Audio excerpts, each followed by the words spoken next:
le texte de Lévi-Strauss amène à dire que l'infini des possibles que constitue l'enfant, c'est-à-dire qu'un enfant, c'est quelqu'un qui pourrait parler n'importe quelle langue, qui pourrait développer n'importe quelle aptitude ou capacité, et donc qui pourrait demain faire une société complètement différente, avec des normes qui ne sont pas celles du tout pour lesquelles les adultes vivent, et aussi des normes dont ils vivent, dont ils ont besoin pour conserver leurs actualités, c'est-à-dire leurs capacités à eux, qui sont conformes au monde tel qu'il existe. Et donc voilà, il faut rassurer, ou en tout cas servir ces puissances menaçantes que sont les enfants. Donc avec les cadeaux, à la fois on les calme, on fait des cadeaux aux entités qui pourraient être furieuses et menaçantes. Donc les enfants sont une menace de ce point de vue-là, et en même temps, en privant les enfants d'un retour possible, on réaffirme la supériorité. On pourrait même dire que c'est un signal dans une famille qu'on est considéré comme un adulte le jour où on comprend qu'à Noël, ce serait bien qu'on fasse un cadeau. Voilà, c'est maintenant, tu es en âge, voilà, tu as ton premier salaire, etc. Donc à Noël, ce serait bien que toi aussi tu fasses un cadeau à tes parents ou à tes grands-parents. Donc c'est presque la preuve que ça y est, on est du côté de ceux qui peuvent aussi faire des cadeaux. Donc cette unilatéralité du don, elle est, on pourrait dire qu'elle est symboliquement humiliante.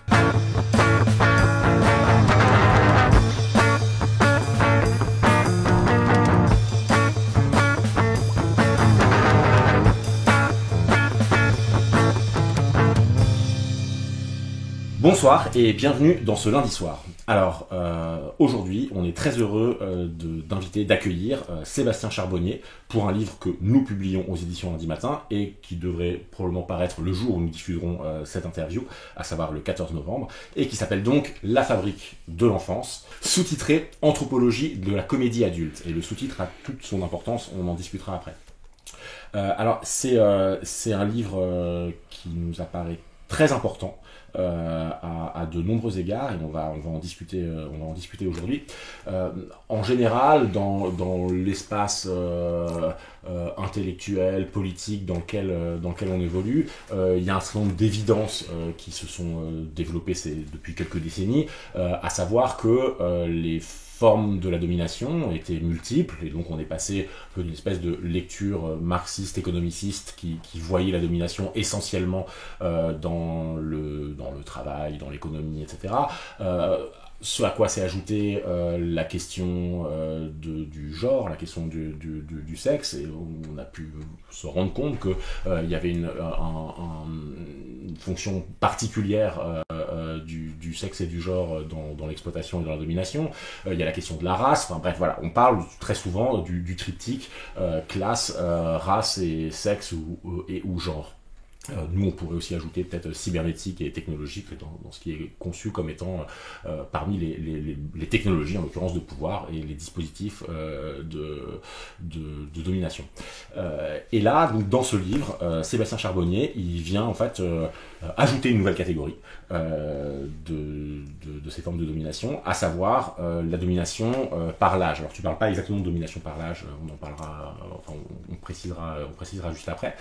Et c'est quelque chose qui est assez déroutant parce que si en fait chaque jour on est tous traversés, on est tous les conducteurs d'un nombre d'actes de coercition absolument monumental, un nombre. Pour ceux d'entre nous qui avons des enfants, on les engueule pour qu'ils finissent leurs assiettes, on les réveille le matin pour qu'ils soient à l'heure à l'école, on leur conseille vraiment de bien travailler en classe pour réussir dans la vie et avoir plus de facilité. On leur interdit de sortir le soir à pas d'heure. Bref, on exerce un nombre d'actes de coercition absolument massifs et qui nous paraissent aller absolument de soi. Non seulement ils nous paraissent aller de soi, mais en plus de ça, on s'en sent la responsabilité et on le fait absolument par bonne foi et par amour pour prendre soin d'eux, pour leur promettre le meilleur avenir, la meilleure qualité de vie, etc., etc. Or, quand on lit La fabrique de l'enfance, on se rend compte que toi, tu décris tous ces petits actes coercitifs comme étant des choses plutôt affreuses. Et en tout cas, des choses qui charrient un rapport social qui est complètement solidaire de l'ordre général du monde. Quand on a préparé cette interview, on était un peu embêté pour savoir comment organiser cette interview, parce que de fait, c'est un livre très très foisonnant, il y a beaucoup d'idées, ça part pas dans tous les sens, mais ça part dans plein de sens, dans plein de directions, et donc dans ces cas-là, il y a toujours un peu la crainte, soit de rester trop généraliste et superficiel, soit d'aller dans des détails et de s'y perdre, en sachant que bon, le livre, pour l'instant, personne l'a lu, vu qu'il paraît le 14, mais donc voilà, donc on a dû un petit peu, enfin voilà, on va essayer d'être à la fois synthétique et à la fois de rentrer un peu dans les idées clés qui permettent de penser cette domination de l'enfance. Et donc on va essayer déjà de commencer vraiment par la base. Dans le livre, tu parles des adultes et tu parles de adultes TM, le petit TM en l'air exposé de trademark. Est-ce que tu peux nous expliquer dans ce rapport social que tu décris comme un rapport de domination lié à l'ancienneté, comment tu catégorises enfants et adultes TM? Merci pour la question et aussi merci pour l'invitation. Au passage, je peux pas m'empêcher de préciser une chose, parce que pour moi, qui m'importe par rapport à la production et à la surproduction. Ça me fait bizarre d'apparaître 2 fois dans Lundi Soir à 3 mois d'intervalle, mais en fait, c'est que Pouvoir et Puissance, qui a été un peu, et justement, ça va avoir un lien avec la question des rapports sociaux d'âge, qui a été un peu une sorte de long prélude théorique nécessaire pour faire ce travail-là, a été long à éditer. Donc, c'est 2 travaux que j'ai écrits à 2 ans d'intervalle, mais hasard de l'édition, ils paraissent tous les 2 cet automne. Mais voilà, la Fabrique de l'Offrance est pas sortie de mon esprit en 2 mois après avoir fait Pouvoir et Puissance. Donc voilà, ça c'était un peu pour les coulisses de la création. On a interviewé Sébastien il y a quelques semaines en septembre. Ouais, voilà. Et justement, j'avais eu besoin préalablement d'avoir un concept de rapport de pouvoir qui me paraissait adéquat pour penser les rapports sociaux d'âge, notamment pour être sûr qu'on l'avait complètement désubstantialisé jusqu'au bout. Essoré de tout réflexe psychologisant, culpabilisant. Et par exemple, dans les exemples que tu as donnés, très vite, quand on pense à la domination des adultes sur les enfants, on pense à la scène parentale. Et si on commence à parler des enfants comme une classe d'opprimés, on va très vite avoir, en tout cas, on risque d'être confronté à un réflexe de susceptibilité qui, je le dis au passage, est un réflexe assez courant chez les dominants, de prendre pour soi. C'est-à-dire de finalement transformer une analyse qui se veut une analyse en termes de rapport, en termes de systémique dans une société, en quelque chose mais je fais de mon mieux, j'essaye de bien faire, etc., etc. Donc à partir du moment où on veut penser une domination, une oppression, une exploitation, pour revenir sur le triptyque, pour ce qu'elle est et dans sa manière de fonctionner dans la société, on n'a absolument pas besoin de savoir quelles sont les intentions des dominants. On doit même se méfier du point de vue des dominants, parce que voilà, une des premières caractéristiques quand on est dominant, c'est qu'on a un peu l'impression de prendre sa condition humaine particulière pour une condition universelle. Donc, tu as parlé des rapports sociaux de sexe. Si un jour les hommes découvrent que, ah bon, il y a des femmes, donc toutes nos analyses universelles qui parlaient en fait que des hommes au sens des mâles, sont peut-être pas si objectives et universelles que ça, parce qu'on découvre qu'il y a l'autre moitié de l'humanité et que tout ce qu'on a dit était peut-être pas vrai. Et bien finalement, la plupart des productions théoriques, critiques, déconstructrices, tout ce qu'on veut, sont produites dans l'entre-soi des adultes, et donc on a un énorme point aveugle, angle mort, à savoir ça ne parle que des adultes, donc c'est un point de vue situé. Et c'est un point de vue situé qui est très profondément ancré, notamment dans l'idée que les enfants seraient en cours de développement. Donc là, on voit aussi qu'il y a au moins une analogie forte avec les rapports sociaux de race. Cette idée que le progrès ou le développement se termine dans l'Europe magnifique ou dans l'adulte parfait. Et de ce point de vue-là, l'enfant est toujours perçu comme inférieur, incomplet, et finalement ne rentrant pas dans la catégorie humain. Oui, parce que faut vraiment noter, je disais tout à l'heure, le sous-titre c'est anthropologie de la comédie adulte. C'est-à-dire que souvent, je pense un peu, quand on entend un peu des discours de défense de l'enfance, ça présuppose une espèce des petits enfants un peu gentils et innocents qui viendraient être corrompus par les adultes, qu'il faudrait donc responsabiliser pour qu'ils soient plus sympas, etc. Toi, c'est pas du tout ça le travail. Non seulement c'est pas ça le travail que tu fais, mais en plus tu contestes cette lecture-là. Mais juste je lis juste le tout début de la 4e de couverture, qui est enfant, catégorie fabriquée par les adultes, adulte, catégorie fabriquée pour les enfants, comédie adulte, croire à l'enfant comme à l'adulte. Et là, je rebondis un peu sur un truc. Au tout début du livre, tu dis l'adulte est un statut imaginaire. Est-ce que tu peux nous dire... Oui, le TM. Ouais, oui, pardon, voilà, mais c'est en fait ça, c'est vraiment un truc qui est fondamental dans le concept de rapport. C'est de bien voir que finalement le rapport il fonctionne imaginairement pour créer deux catégories qu'on va hiérarchiser. Donc le rapport nous rapporte à ces catégories substantielles inventées. C'est-à-dire, c'est pas il existe des hommes et il existe des femmes, donc comment on fait avec ça? Ou il existe des adultes et il existe des enfants, donc comment on fait avec ça? Non, c'est le rapport qui crée ces catégories justement pour rendre possible une légitimation, une habituation, une naturalisation d'un système de domination. Et donc c'est pour ça que j'ai eu envie de le rappeler de manière peut-être un peu lourde, mais je trouvais aussi drôle, avec ce adulte trademark, pour dire voilà, adulte, c'est un étendard, c'est une prétention performative, de dire voilà, nous on est les vrais humains, ou au moins on n'est pas des humains comme ces sous-humains ou ces êtres moindres que seraient les enfants. Mais c'est une prétention qui va devoir asseoir par beaucoup d'autorité et de performativité perpétuelle pour continuer à exister. Et ce qui est particulièrement... il y a quand même aussi une propriété qui est extrêmement intéressante, j'allais dire intellectuellement, mais qui est aussi dramatique, et qui, à mon avis, explique la forte résistance de cette domination, c'est qu'on pourrait dire que le passing est systématique. C'est-à-dire que tous les enfants sont amenés à devenir des adultes. Donc en plus, voilà, la catégorie d'adultes, elle est là non seulement pour asseoir la prétendue supériorité des adultes, mais elle existe aussi pour inviter les enfants à devenir ce que tout le monde est censé rêver de devenir, à savoir un adulte. Donc là, le système est extrêmement efficace, extrêmement fermé par cette conception téléologique de la domination. Toi aussi deviens un dominant, et il n'y a rien de mieux que de passer du côté des adultes. Un point sur lequel que tu viens un petit peu d'évoquer, qui nous semblait important de bien préciser pour commencer à introduire ton livre, c'est celui de l'infériorisation. Le fait que, comme le disait Mathieu, il y a une idée un petit peu répandue qui est de dire les enfants dépendent de nous, les enfants ont besoin de notre aide, de notre soutien matériel, etc., etc. Un certain nombre d'évidences comme ça que toi, dans le livre, tu viens tout à fait remettre en cause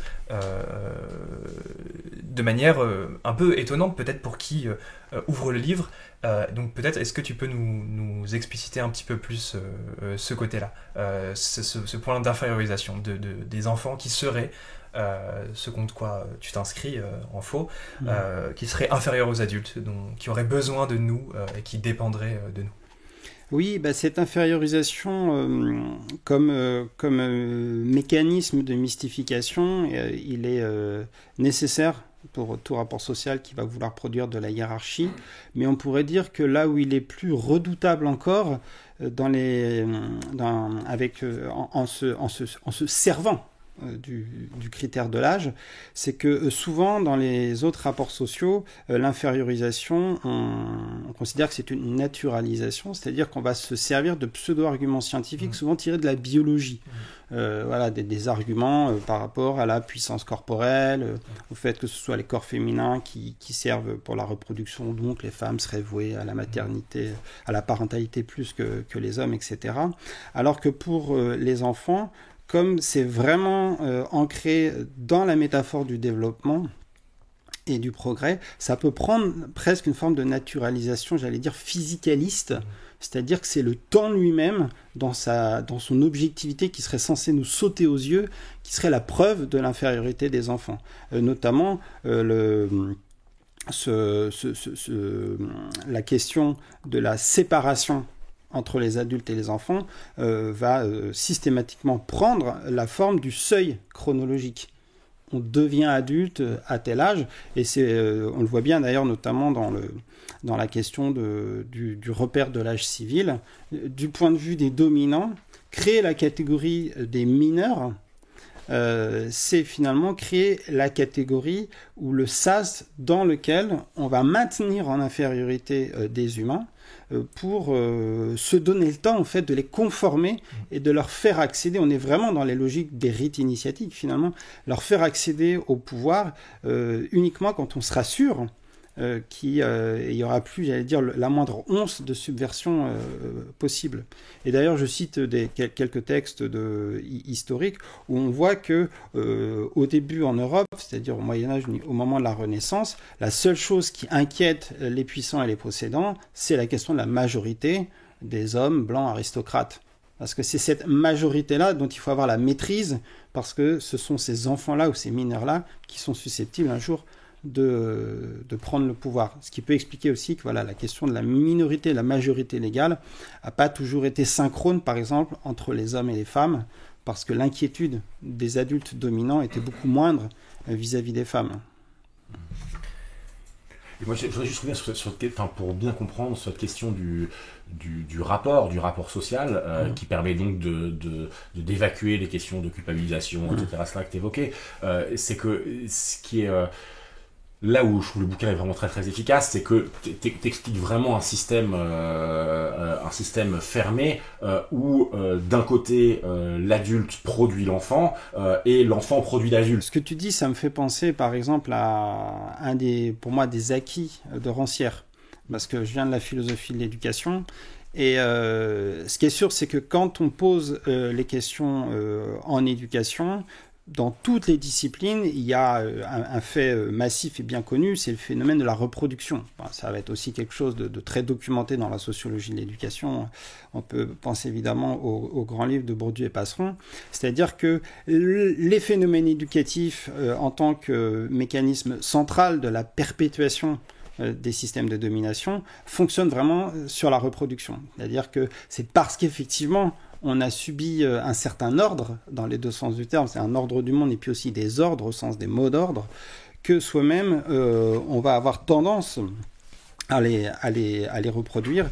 Je donne aussi une autre référence qui est très importante dans ma réflexion, c'est le parricide très important d'Alice Miller dans l'histoire de la psychanalyse, qui va vraiment contester radicalement, et d'ailleurs il va falloir qu'elle attende d'être à la retraite pour oser le faire, la lecture du complexe d'Oedipe chez Freud, en disant il faut arrêter de dire que c'est les enfants qui fantasment des relations sexuelles avec les parents, alors qu'en fait c'est bien un problème de pouvoir des parents, voire d'inceste, et un de ses ouvrages s'appelle « C'est pour ton bien », donc voilà, elle parle de la pédagogie noire, et elle montre notamment, avec une approche psychanalytique, que malheureusement, le fait de la maltraitance ou du pouvoir exercé sur les enfants est aussi des fois un mécanisme inconscient pour justifier à ses propres yeux la maltraitance qu'on a soi-même subie.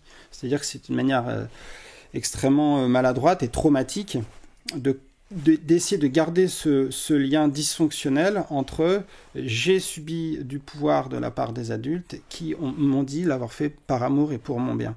Donc la seule manière de continuer ce récit faux, d'associer pouvoir et amour, c'est de soi-même persuader qu'on aime, par exemple, ses enfants, exercer du pouvoir et continuer à reproduire le fameux « c'est pour ton bien ».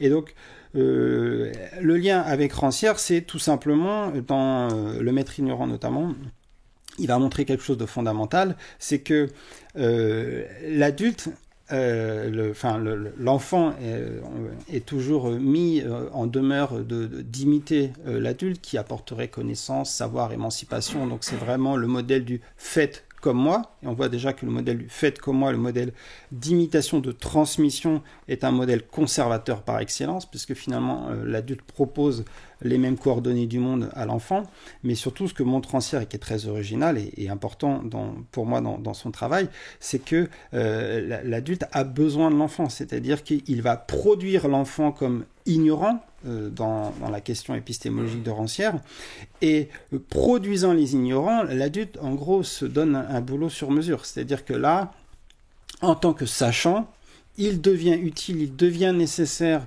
pour les enfants qui, comme ils sont ignorants, auraient besoin du savoir de l'adulte. Donc voilà, l'adulte ne peut pas exister comme potentialité de déversoir et de ruissellement de tout ce qu'on veut, de bonnes valeurs morales, de connaissances vraies, etc., sans créer cette fiction d'un enfant qui serait un réservoir vide, un contenant à remplir.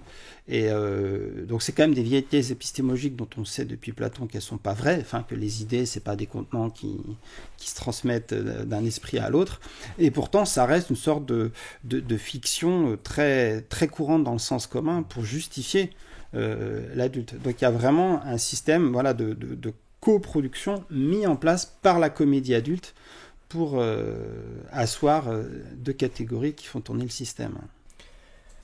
Alors, dans ce que tu dis, il y a la suggestion que l'adulte, donc en analogie avec ce que montre Rancière dans Le Maître ignorant, produit de l'infériorité, et donc pour quelque part, c'est ce qu'on se dit quand on t'écoute, on peut se dire que quelque part il en profite de cette infériorité.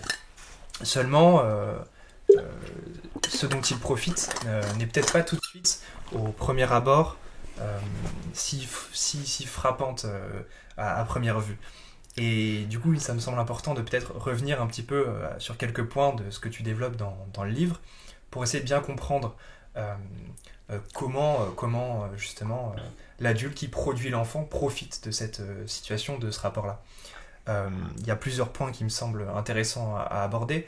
C'est au début, dans la partie briser le miroir, c'est le fait que l'adulte,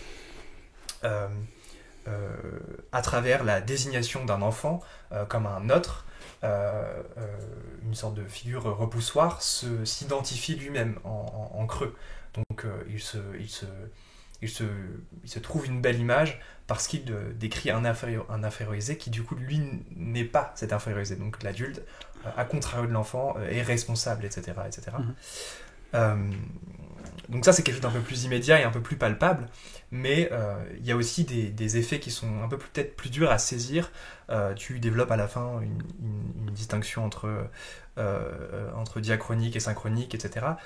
Est-ce que peut-être tu peux un petit peu développer cet aspect-là, de se dire, voilà, l'étonnement un petit peu simple de se dire, mais finalement, pourquoi l'adulte profite de cette situation? Pourquoi un adulte aurait besoin de produire un inférieur comme ça? Alors, qu'est-ce qu'il y gagne quelque part? Ta question me fait m'amène. J'ai envie d'amener l'objection qui pourrait venir par rapport à ça, parce que c'est vraiment quelque chose qui surgit immédiatement. Il est possible que tout ce qu'on raconte depuis le début, il y ait des gens qui fuminent derrière l'écran, derrière leur téléphone, en disant mais est-ce qu'il a des enfants? De quoi il parle? C'est tellement pas ça la réalité de mon quotidien en tant qu'adulte en relation avec des enfants, que ce soit la famille, l'école ou je ne sais quelle situation sociale. Mais ce qui est intéressant, c'est que dans cette situation-là, il y a quelque chose qui est central, me semble-t-il, dans toute exploitation, mais qui surgit beaucoup plus dans la plainte du dominant, c'est la dépense énergétique que supposent les systèmes d'oppression. C'est-à-dire que il me semble qu'il n'y a aucun système d'oppression qui ne peut fonctionner sans créer de la dépendance. On ne peut pas exploiter des gens sans les faire dépendre du système dans lequel on va les faire trimer, travailler, etc. Et voilà, donc se faire dépendre, on pourrait dire d'une certaine manière, c'est quand même normal aussi que l'exploitation ne se fasse pas comme ça. Donc il faut organiser cette dépendance. Et la mise en dépendance des exploités ou des futurs exploités, c'est logistiquement plus ou moins complexe, c'est coûteux énergétiquement, etc. Et je pense que par exemple, si on prend la parentalité dans la famille, cette expérience en première personne, elle apparaît surtout d'abord pour son coût énergétique. bah oui, bah c'est quand même, voilà, ils ramènent pas d'argent à la maison, c'est moi qui dois les nourrir, c'est moi qui les habille, c'est moi qu'on engueule si ils arrivent en retard à l'école, etc., etc. Donc, peut-être beaucoup plus que dans les autres rapports sociaux, mais encore une fois, je pense que c'est commun à tous les rapports sociaux, le dominant aperçoit clairement ce qui lui en coûte d'entretenir les conditions de possibilité de l'exploitation des dominés. Mais ce qui m'intéresse donc du coup de décrire par rapport à cette première impression du poids du faire dépendre, c'est plutôt de décrire cette dépendance artificielle. C'est-à-dire que là, c'est d'autant plus nécessaire que le faire dépendre, en première approximation, va paraître comme pas du tout vrai. Enfin, genre, ils sont dépendants. C'est net. Enfin, oui. Je suis pas en train de les faire dépendre. Ils sont vulnérables. Ils ont besoin de moi. C'est pas moi qui crée cette dépendance-là artificielle. Oui, ça c'est une idée quand même que tu contre qui tu t'inscris en faux. C'est de dire en fait les enfants ne sont pas dépendants, pas de la manière dont on le décrit. Ils sont tout à fait capables. De se débrouiller, de répondre, et ça, tu le démontres bien, quoi. Bah, c'est quelque chose, là, il y aurait beaucoup d'exemples. Je pense que si des personnes ont des objections, c'est plus intéressant presque de les prendre une à une et de les déconstruire. Ouais. Là, on ne peut pas imaginer les objections possibles, mais je vais prendre un domaine que je connais bien, travaillant sur aussi les questions didactiques et de pédagogie critique. Bah, dès que vous allez dans des écoles où on met en place des pédagogies critiques, on se rend compte que par exemple, les enfants n'ont pas du tout besoin d'un emploi du temps. Un enfant sait parfaitement organiser ses activités et son travail. Vous allez dans une école Freinet. Une anecdote que j'aime bien, que je trouve très éloquente, c'était une étudiante qui faisait donc un travail d'observation en licence 3 dans une école Freinet. Et elle arrive à 8h30, et à 8h30, pas de prof. Et donc, elle est juste là en observation. Elle se dit, mince, qu'est-ce qui va se passer? Elle voit quelques élèves qui commencent à la regarder. Elle se dit, ah là là, mon Dieu, elle ne se sentait pas du tout légitime. Et je pense que n'importe quelle personne qui a un souvenir de l'école, enfin moi, c'est le souvenir que j'ai, à 8h35, on commence tous à se dire entre élèves, pour que le prof ne soit pas là, si ça se peut, il n'est pas là. À 8h40, c'est un boxon innommable dans la classe. Et à 8h45, on est déjà en train de négocier pour savoir si on peut rentrer chez nous. Et là, en fait, qu'est-ce qu'elle a constaté? À 8h40, il y en a qui commencent à prendre un truc dans une pièce, etc. À 8h45, ils étaient tous en train de faire des trucs. Mais ça, c'est quelque chose qui est construit par une pédagogie qui habitue à l'autonomie, qui fait que déjà les élèves sont autorisés à se déplacer, à prendre du matériel. Ils n'ont pas besoin d'un adulte pour organiser leur travail. Donc l'emploi du temps, loin de pallier à une dépendance, c'est plutôt une machine à créer de la dépendance, à créer de la soumission, à habituer peut-être aussi très certainement aux horaires de travail une fois qu'on sera sur le marché capitaliste du travail. Tous les travaux sur ce qu'on appelle les apprentissages autonomes sont là pour nous faire revoir notre vision de la soi-disant dépendance, par exemple, des élèves pour les apprentissages.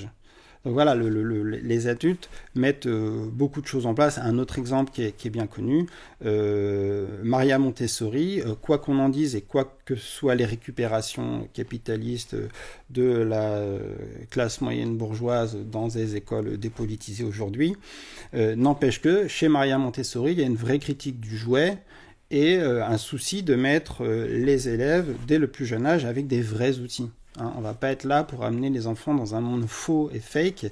Et je sais que quand on discute avec des maîtresses Montessori, elles disent que la première chose qu'elles ont à gérer, c'est les parents qui débarquent dans une école où ils voient des gros couteaux affûtés, des scies, des marteaux, et ils disent « Waouh, attendez, mon enfant il va rentrer dans votre école dès 2 ans et il y a tout ça à disposition. » Oui, oui. Et ça se passe bien, personne ne se blesse. On les accompagne, etc. Mais voilà, il n'y a pas de dépendance des enfants à un adulte qui les surveillerait en permanence, qui serait là pour les protéger d'eux-mêmes et de leurs propres inconséquences, etc.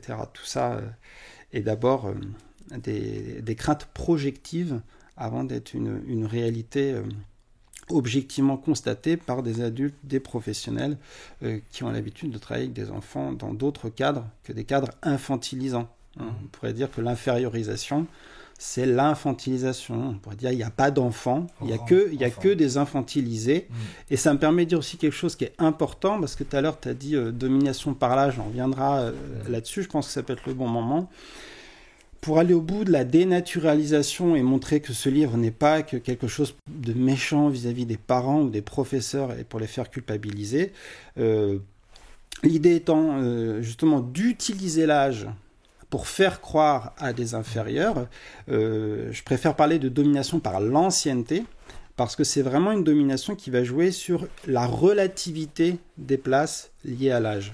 Ce qui veut donc dire que c'est évidemment, malheureusement, une domination qui continue à produire des effets entre adultes.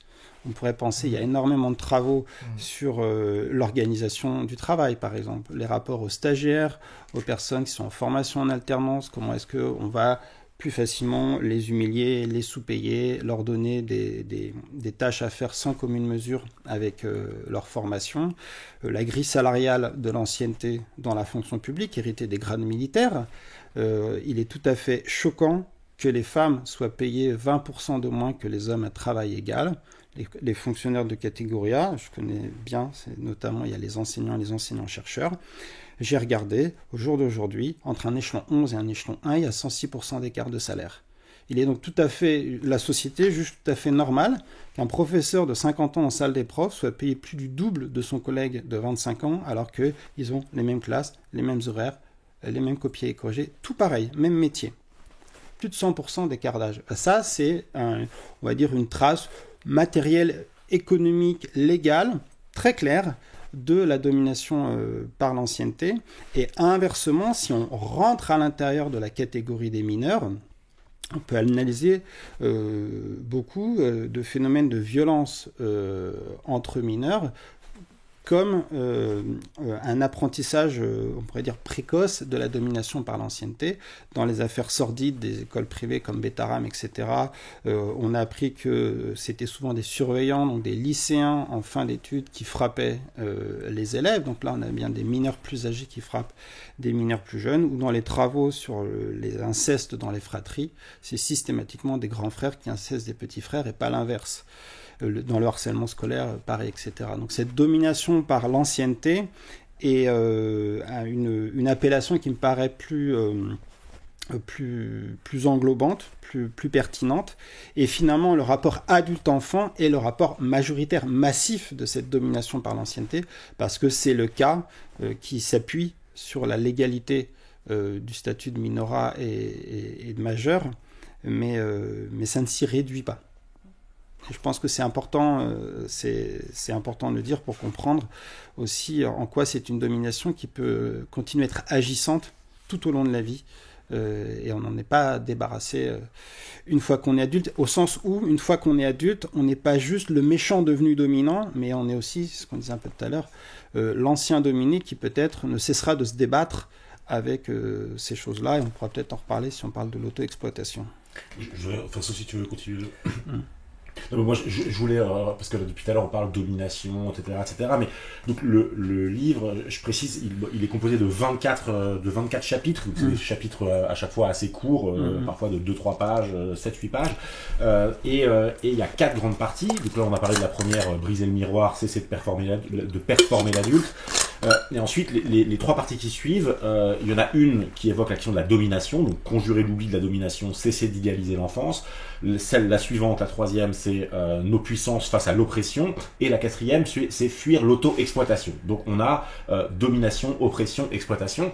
Et alors, j'imagine bien que c'est pas des concepts que tu as utilisés au hasard, mais est-ce que tu peux nous en dire un peu? Là, depuis tout à l'heure, on parle de domination, mais très souvent dans la vie quotidienne, on peut utiliser l'un pour l'autre sans trop le préciser. Est-ce que tu peux nous dire ce que tu entends par domination, par oppression, enfin mettre ça un peu au clair, quoi. Bah ça, c'est un vocabulaire qui est un peu stabilisé dans les études sur les rapports sociaux et qui est intéressant parce que ça permet, je le reprends à mon compte, ça permet une description assez exhaustive de ces logiques qui découlent d'avoir créé un rapport binaire et hiérarchisé. La domination va quand même plutôt concerner l'aspect symbolique, c'est-à-dire la construction d'un système imaginaire, collectivement partagé, relativement stable, Par exemple,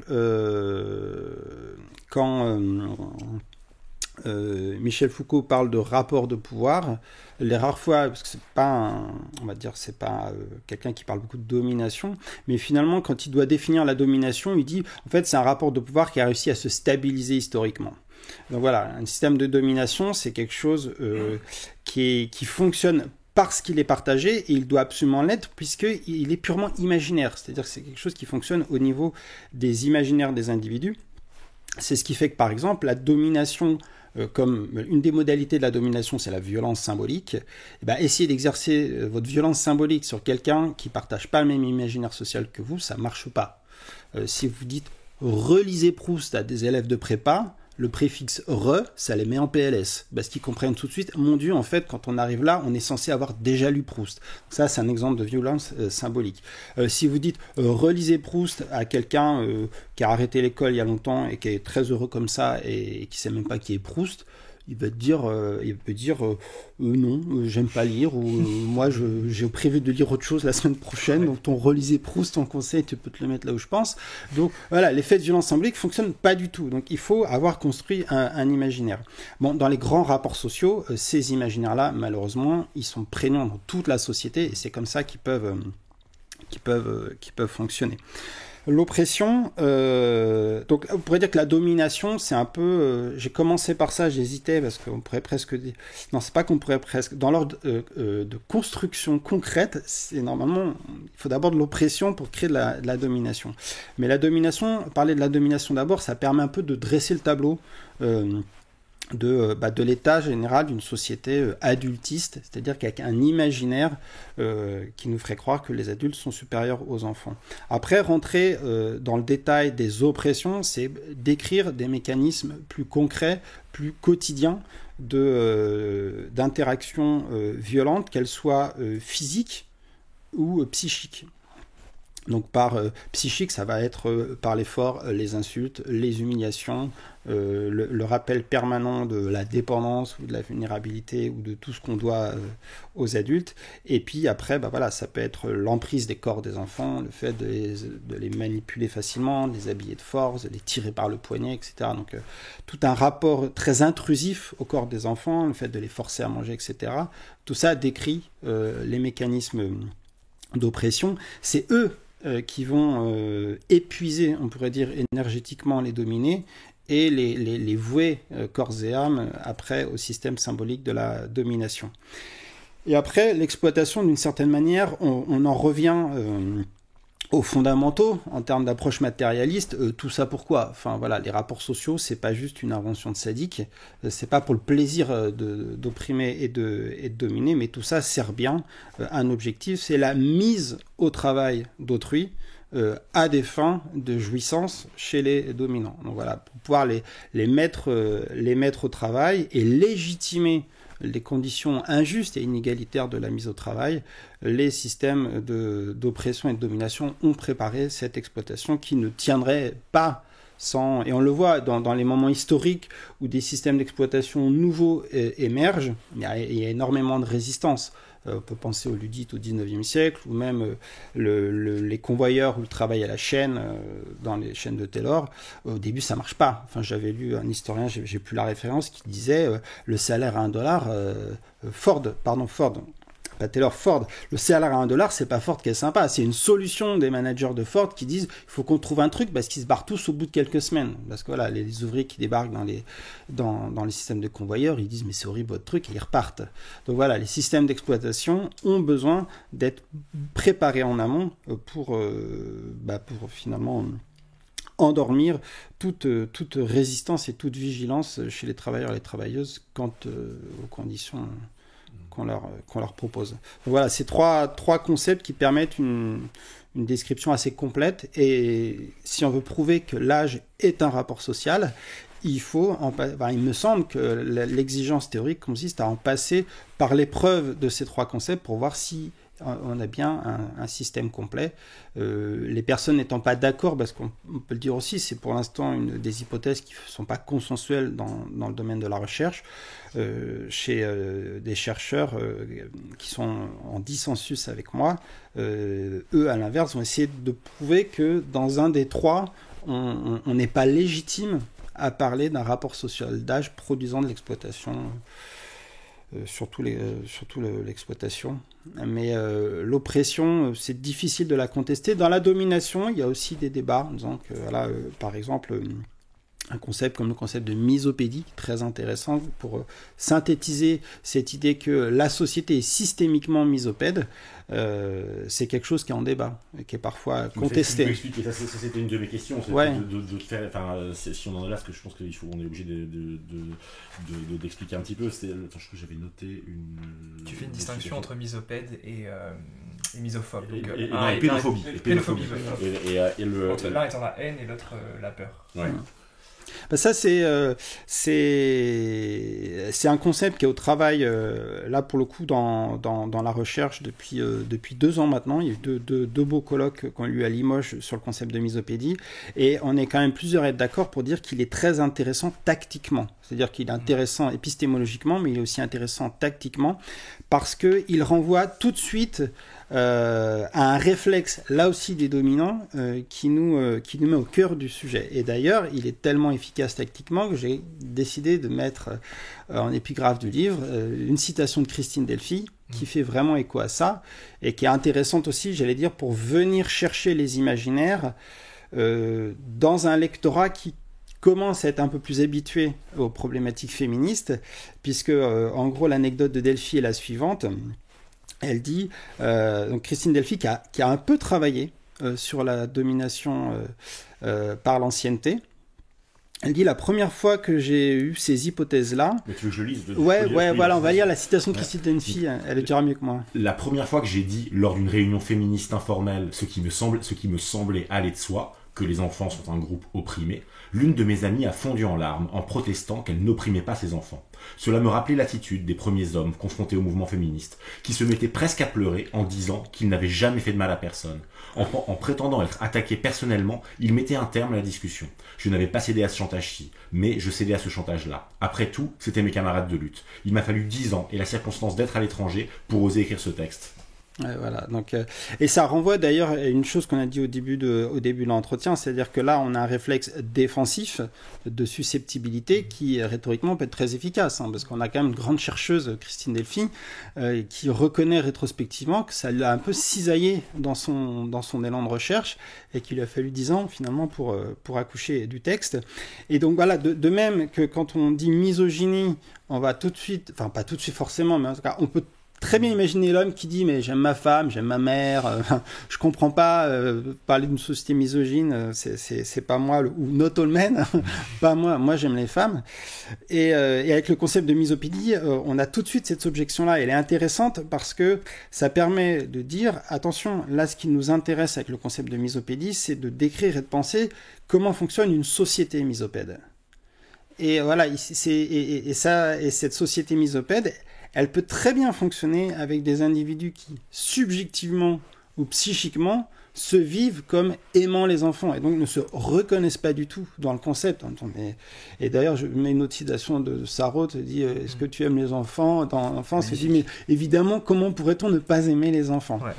Donc, c'est un concept qui est intéressant parce que voilà, il met aussi l'analyse du côté d'une compréhension de fonctionnements qui sont collectifs, qui sont institutionnels, et donc vis-à-vis desquels on ne trouvera pas la solution avec de l'éducation positive ou de la bienveillance, voilà, tous les concepts qui nous acculent une fois de plus à s'en remettre à une morale des dominants qui vont dire « Ah oui, merci pour l'info, on va essayer de faire mieux. » Merci pour vos analyses, c'est vrai que des fois on abuse un peu et on va faire des efforts.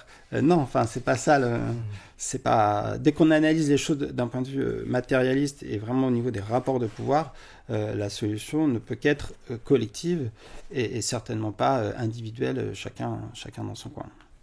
Cette question du rapport enfant-adulte et de la domination par l'ancienneté, là tu commences à l'articuler à la question d'un certain ordre du monde.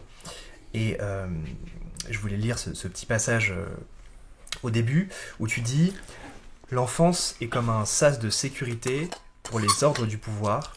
C'est le temps qu'il se donne pour s'assurer de la conformité des nouvelles entrants avec les espaces sociaux qui comptent. » Un des points qui me semble important pour comprendre comment, pour éclairer un petit peu cette situation et ton développement, c'est celle du don unilatéral. Une défense habituelle de l'adulte ou de la personne plus ancienne, c'est de dire tu as besoin de moi, mais je n'ai pas besoin de toi. Je te transmets quelque chose, mais tu n'as rien à me donner. Pour toi, c'est un point qui est nodal, qui est vraiment important dans ce rapport-là. Est-ce que tu peux peut-être le développer un peu plus, sachant que tu dis quelque chose d'un quand même assez fort, qui est de dire qu'à partir du moment où le don est unilatéral, dans la philosophie du Caire, il y a un rapport d'emprise en fait qui commence à se mettre en place, et donc il ne peut pas y avoir de dialogue, il ne peut pas y avoir de consentement, etc. Et aussi ce que tu dis, c'est que ce don unilatéral, il s'enjoint donc à une dette qui, elle, est pesante et reste pour l'enfant, une dette duquel il doit s'acquitter. Oui, bah là, cette question du Caire, elle est très importante parce que elle charrie 2 voire 3 contresens ou mensonges à soi-même chez les adultes qui sont extrêmement lourds et à mon avis très importants politiquement. Alors le premier, c'est la fable du don unilatéral qui va être lié aussi à la plainte de mais c'est moi qui fais tout, je comprends pas ce que vous racontez parce que ça me demande beaucoup de travail de prendre soin des enfants. Donc je vois vraiment pas comment vous pouvez parler d'une exploitation des enfants. C'est quand même plutôt moi, adulte, qui me fait un peu exploiter. Bon, voilà, je passe sur le discours des enfants gâtés, des enfants rois, des enfants tyrans, d'une certaine vague réactionnaire. Malheureusement, c'est des livres qui existent et qui se vendent. Mais ça, bon, voilà, on a mieux à faire que de parler de cette littérature-là. Mais donc ce don qui se veut unilatéral, il me semble que c'est important d'en revenir à une description presque anthropologique de cette posture-là. Et d'ailleurs, c'est intéressant de voir que les premiers objecteurs à tout l'usage du développement, de l'imaginaire du développement chez les enfants, c'est les anthropologues. Par exemple, pour celles et ceux qui connaissent un peu Piaget, qui est le grand psychologue qui a dit que les enfants étaient un très bon cas pour analyser les stades de développement. Quand il raconte ça en 1931, la Société française de philosophie, à la fin, il y a un dialogue assez génial parce qu'il y a Mauss dans la pièce et d'autres et qui peuvent pas s'empêcher de lui dire tu sais, Piaget, là, tu es en train de faire une bourde. Nous, on vient tout juste d'en sortir, mais on a fait la même connerie en anthropo. C'est-à-dire, on a jugé tous les peuples d'un point de vue ethnocentriste en considérant qu'ils étaient des étapes de développement par rapport à l'Europe qui serait la forme achevée de l'humanité. Et eux, quand ils entendent Piaget, ils voient ça tout de suite. Ils disent, mais là, en fait, tu prends l'adulte comme référent scientifique dans ta méthodologie et tu ne vois l'enfant que comme une infériorité en cours de développement et pas du tout comme une différence.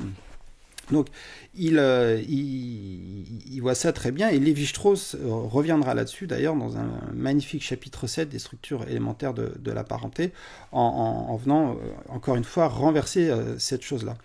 Et notamment, ce que montre Lévi-Strauss dans ce chapitre 7, c'est il convoque implicitement, mais je pense que c'est évident, il convoque l'analyse du potlatch chez Mauss, en rappelant que la prodigalité, le fait de donner en disant non mais c'est bon, t'as pas besoin de me contredonner en retour, c'est une sublimation de la guerre, c'est un rituel qui a pour but de soumettre l'autre, et Lévi-Strauss dit voilà, c'est la réaffirmation d'une différence statutaire.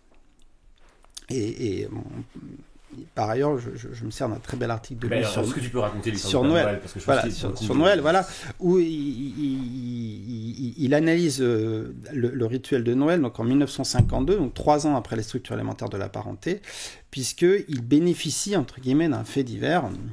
Il y a des catholiques intégristes qui brûlent des effigies du Père Noël pendant l'hiver 52 parce qu'ils sont complètement horrifiés de ce rituel consumériste qui naît. Et l'article de Lévi-Strauss commence d'ailleurs en disant il se frotte les mains et dit c'est pas tous les jours qu'un anthropologue assiste à un rituel, à la naissance d'un rituel, surtout dans sa propre société. Et il va analyser, comme tout anthropologue, il va analyser le rituel pour ce qu'il est, à savoir, il dit mais c'est vraiment un truc des adultes. Enfin, c'est les adultes qui mettent en place ce rituel. Donc sa question à lui, c'est à quoi les adultes ont besoin de croire, à quelle croyance ce rituel des adultes répond. Et notamment, pas tout redévelopper parce que l'analyse est subtile et assez complexe, mais voilà, il dit clairement, là, l'adulte réaffirme sa supériorité statutaire et en même temps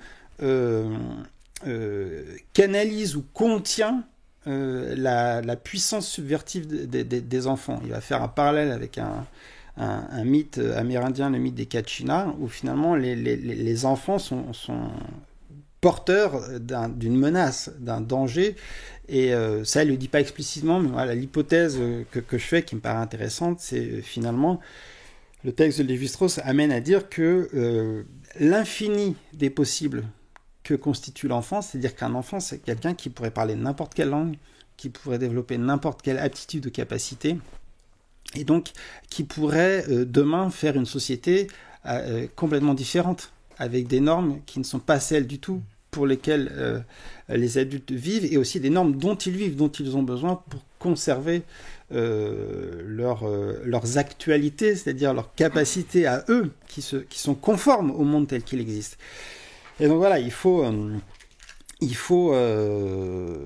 rassurer, ou en tout cas servir ces puissances menaçantes que sont les enfants. Donc avec les cadeaux, à la fois on les calme, on fait des cadeaux aux entités qui pourraient être furieuses et menaçantes. Donc les enfants sont une menace de ce point de vue-là, et en même temps, en privant les enfants d'un retour possible, on réaffirme la supériorité. On pourrait même dire que c'est un signal dans une famille qu'on est considéré comme un adulte, le jour où on comprend qu'à Noël, ce serait bien qu'on fasse un cadeau. Voilà, c'est maintenant, tu es en âge, voilà, tu as ton premier salaire, etc. Donc à Noël, ce serait bien que toi aussi tu fasses un cadeau à tes parents ou à tes grands-parents. Donc c'est presque la preuve que ça y est, on est du côté de ceux qui peuvent aussi faire des cadeaux. Donc cette unilatéralité du don, elle est, on pourrait dire qu'elle est symboliquement humiliante. Elle est là pour rappeler, et notamment, c'est quelque chose avec lequel j'étais assez familier, parce que j'ai pas mal travaillé sur cet aspect-là du côté de l'épistémologie et de la connaissance. Et là aussi, on peut penser à Rancière, mais pas que. C'est-à-dire que l'imaginaire, la supériorité statutaire du professeur, c'est de se croire non seulement sachant, mais n'ayant rien à apprendre des élèves. Et là, on voit cette unilatéralité. C'est-à-dire, moi, je sais des choses, j'ai des choses à vous apprendre, mais vous n'avez rien à m'apprendre. Et comme j'ai travaillé sur la didactique de la philosophie, les choses sont un peu en train de bouger, mais je peux vous garantir qu'il y a beaucoup de profs de philo qui ont cet imaginaire-là, un imaginaire finalement extrêmement méprisant pour les lycéens et les lycéennes, en disant, je ne vois pas ce qu'ils pourraient m'apprendre. Enfin, ils commencent tout juste la philo, ils n'ont pas la culture et les réductions que moi j'ai, ils n'ont pas mes capacités logiques, etc. Donc, je leur suis très utile, mais la réciproque n'est pas vraie. Donc voilà, c'est un imaginaire qui verrouille énormément. Donc ce don unilatéral, loin de s'en réjouir comme la preuve de l'altruisme ou de la grande générosité des adultes, c'est plus intéressant de l'analyser avec ce regard anthropologique. Deuxième chose extrêmement problématique, c'est ça masque un travail de care réciproque, parce que comme tu l'as dit, les théoriciens, notamment le care politique de Johan Tronto, défend la thèse, et ça aussi c'est très important pour l'enfance, que la vulnérabilité n'est pas un stigmate de certaines catégories misérables dont il faudrait que nous ayons pitié, c'est un trait anthropologique fondamental. Nous sommes toutes et tous vulnérables parce qu'on est interdépendants. Donc c'est vraiment une manière d'en finir. C'était déjà important chez Gilligan, avec un imaginaire de la morale très androcentré, adultocentré, c'est-à-dire l'indépendance virile, autonome, je peux m'en sortir tout seul, etc. Donc vraiment les affabulations de dominants, dont dans la lutte des classes, par exemple, on n'oubliera pas de dire les vrais assistés, c'est les patrons, enfin, c'est pas les travailleurs qui sont des assistés, c'est ces gens-là. Donc ne soyons pas dupes de ce récit-là. Donc à partir du moment où on a en tête qu'on est toutes et tous vulnérables, il est tout à fait normal, il est même nécessaire que le care soit réciproque. On est donneur et receveur de soins, et dès lors que quelqu'un se croit uniquement donneur et pas receveur, il se ment. Et notamment, j'en avais déjà un peu parlé d'ailleurs dans l'interview de Pouvoir et Puissance, parce que je pense que c'est quelque chose de très très important. Je convoque le concept de dirty care ou de care négatif qui a été construit par Elsa Dorlin dans Se défendre, une philosophie de la violence, qui, me semble-t-il, fonctionne extrêmement bien pour parler du système symbolique de la domination des adultes. Ça consiste à souligner le fait que le travail de care, en un sens, parce que le care, ça peut être plusieurs sens, c'est être attentif à quelque chose, se soucier de l'autre et avoir une attention pour lui et prendre soin.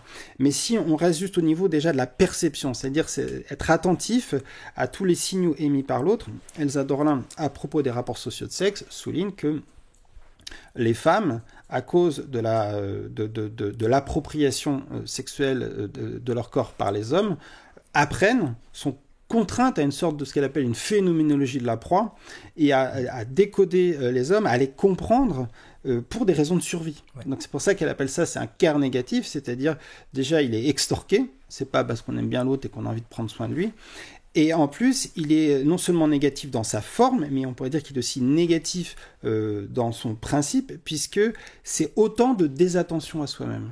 Le fait de devoir consacrer autant de temps à décoder les hommes, comment ils fonctionnent, c'est autant de temps en moins pour se connaître soi-même, savoir de quoi on a vraiment envie, etc. Et cette scène-là,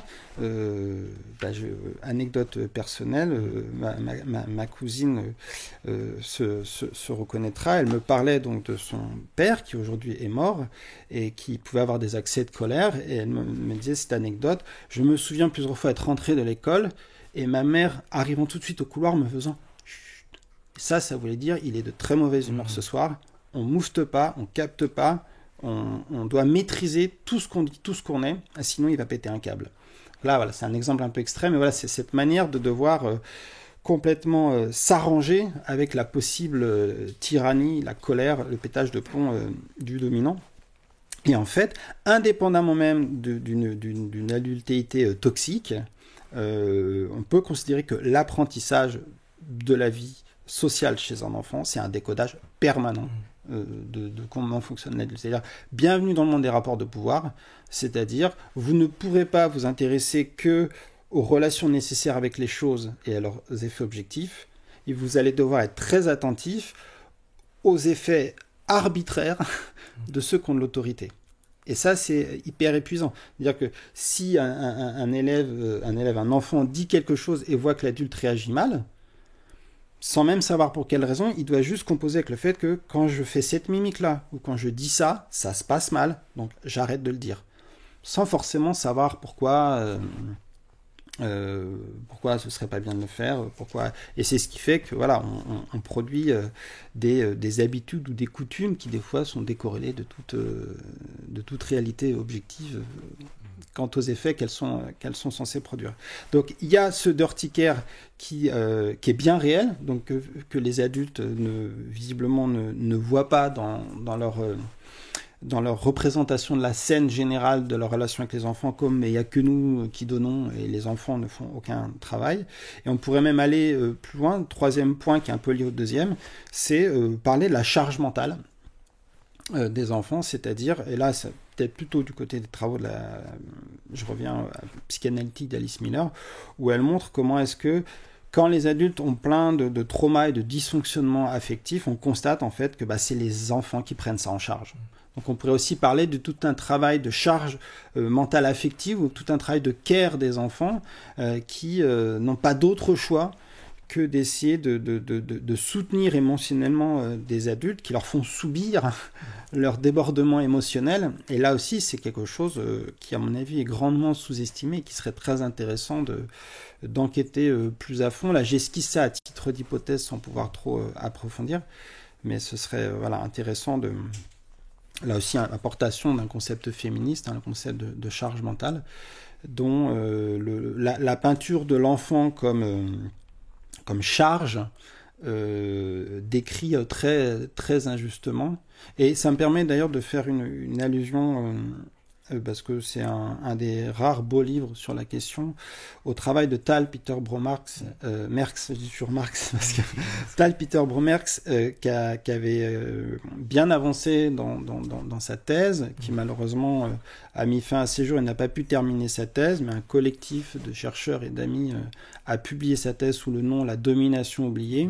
Et il y a une analyse très intéressante du rapport du féminisme avec la question des dominations des adultes sur les enfants, où il montre justement que sur cette question de la maternité, il y a eu des angles morts ou des maladresses analytiques, où, en insistant beaucoup sur l'inégale répartition des tâches parentales, et notamment tout le travail des mères que les mères devaient faire dans le travail éducatif. Il y a eu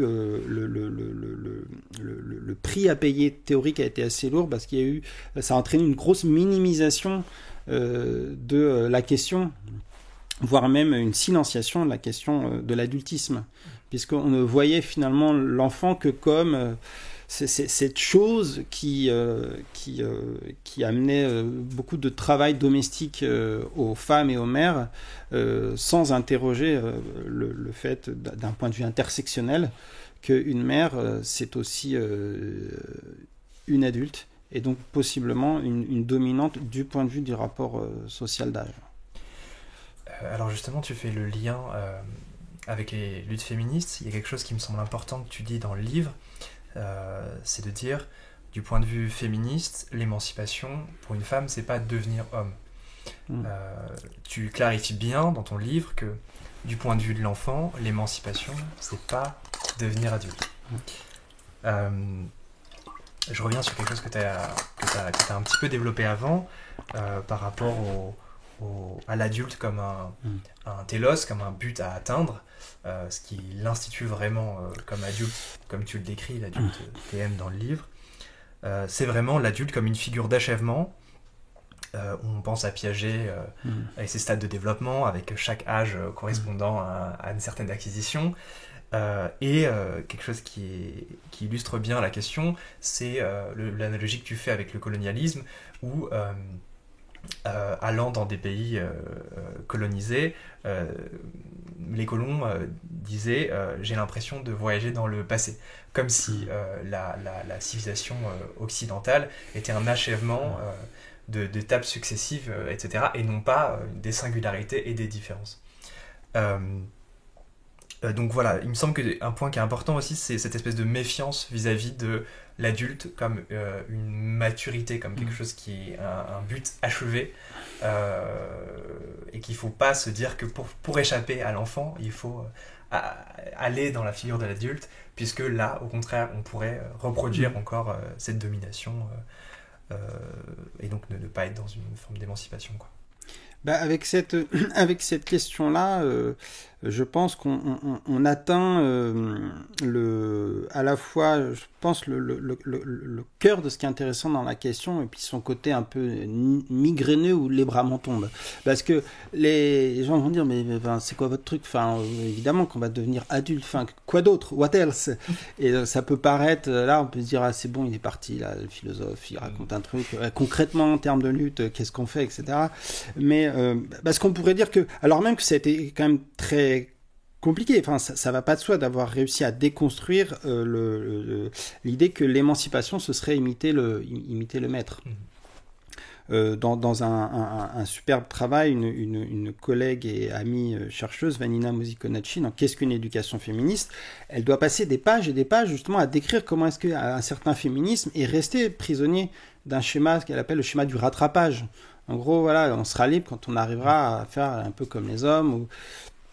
Donc cette idée que finalement, c'est au niveau de l'imaginaire conceptuel lui-même, de la liberté par exemple, qu'on restait encore sous emprise du genre masculin, puisqu'on n'arrivait pas à concevoir ce que serait une liberté qui soit autre chose que une conception masculine, androcentrée de la liberté. Même chose dans le rapport colonial. Voilà, comment est-ce qu'on arrive à se dégager. Mais en même temps, concrètement, on ratterrit sur ces gens, parce que se dire, en fait, le but dans la vie pour une femme, c'est pas de devenir un homme, ou que le but dans la vie d'un noir, c'est pas de devenir un blanc, on peut se dire, oui, après tout, ils ont à réinventer quelque chose.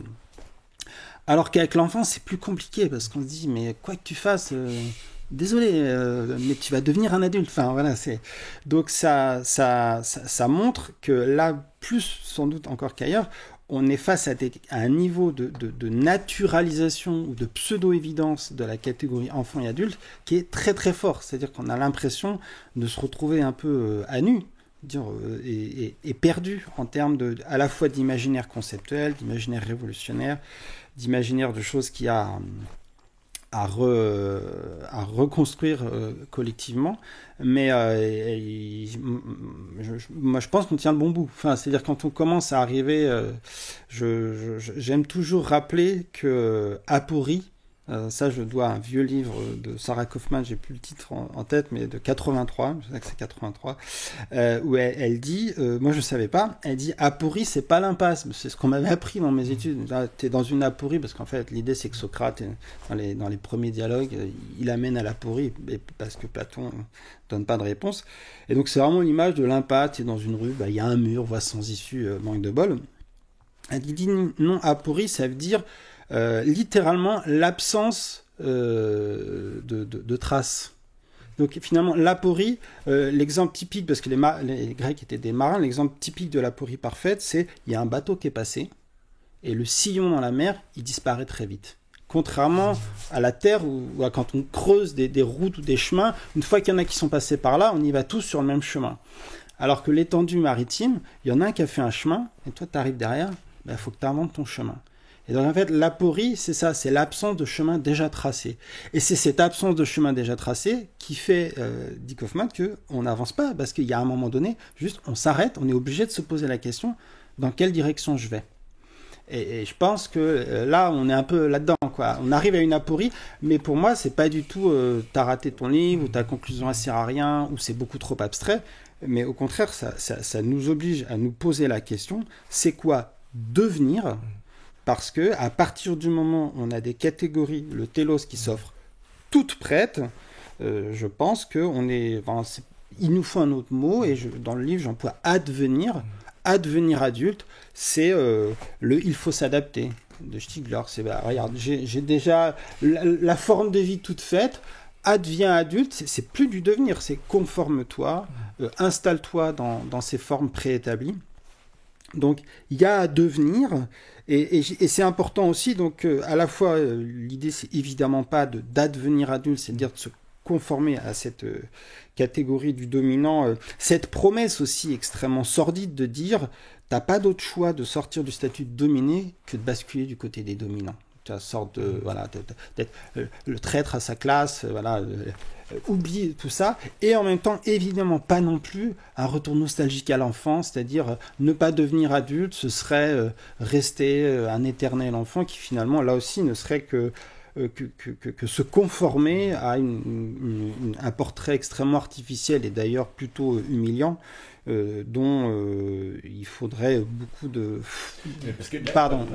Non, mais là, jusqu'à maintenant, dans l'interview, je dis ça parce que pour arriver à ce temps-là, parce que je pense que ça fait déjà un petit peu de temps là qu'on y est, mais là, pour l'instant, spontanément, on a parlé de l'infériorisation, de la domination, en gros, de ce qu'éprouvent les enfants de formes de violence, symboliques, réelles, etc. Et en même temps, le livre, il n'est pas du tout... Enfin, c'est pas un annuaire de tous les comportements pas sympas vis-à-vis des pauvres petits enfants. C'est que il y a il y a le sous-titre, quoi, anthropologie de la comédie adulte, et donc il y a vraiment comment est-ce que la fabrique de l'enfance, c'est fabriquer l'adulte qui va arriver après, et donc une certaine modalité de l'adulte, et donc là on arrive, quand on arrive sur ce point-là, en gros dans ce qu'on va constituer positivement chez l'enfant pour en faire un adulte, là on arrive à tout ce qui vient recouper absolument les attentes capitalistes, quoi.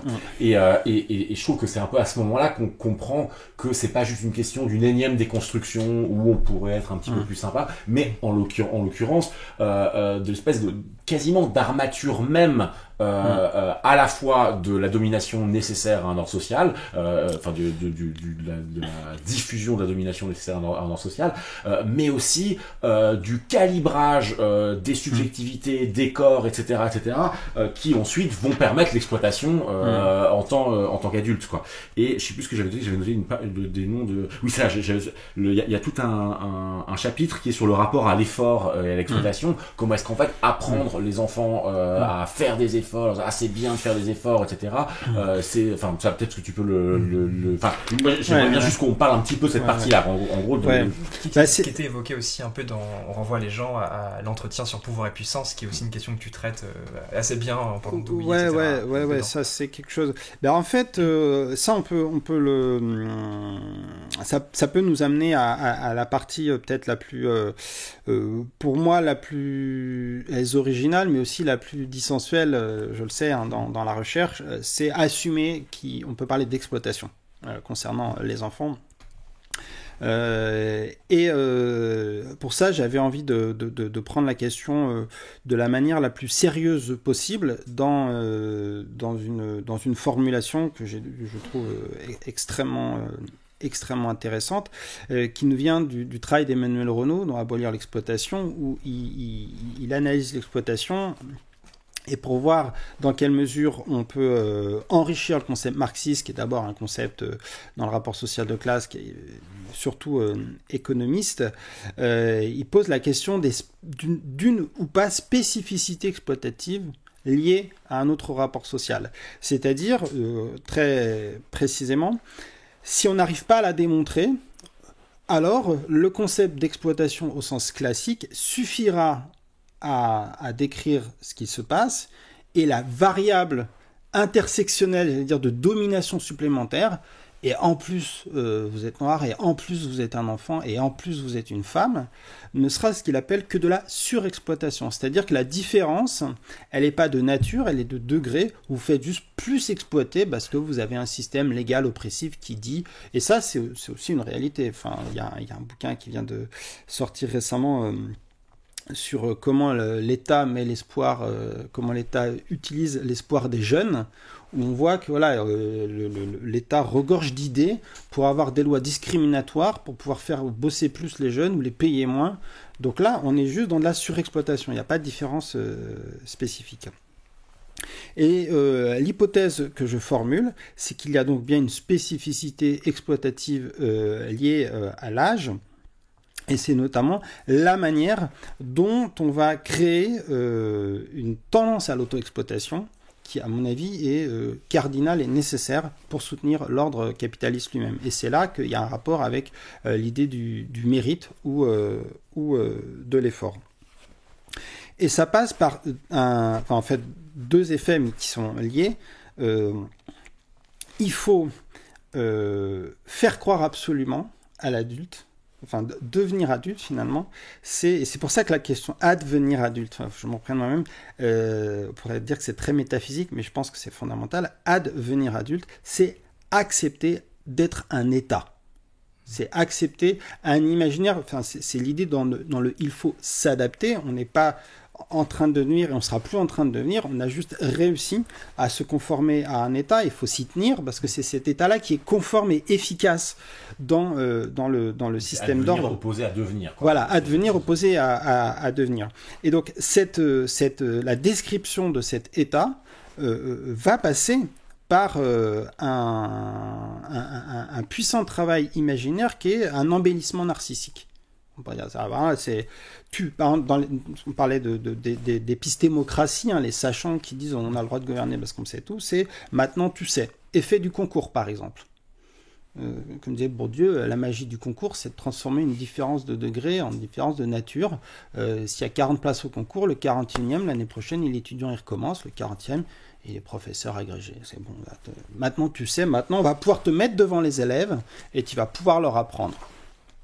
Donc c'est une forme de transsubstantiation. Voilà, tu n'es plus un enfant, tu n'es plus un apprenant, tu n'es plus un élève, tu es un sachant, un adulte. Et donc cet embellissement narcissique, il va être très important justement pour faire trimer.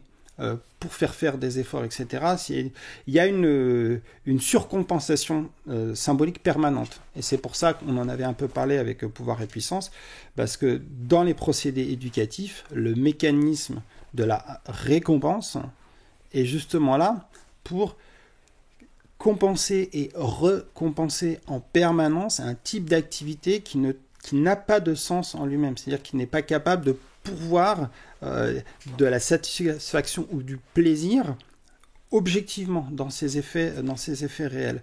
Donc tu as fait ce truc hyper chiant, mais à la fin, tu as une image, tu as un bonbon, tu as tes parents qui sont heureux, fiers de toi, tu as un gros salaire, etc. Donc il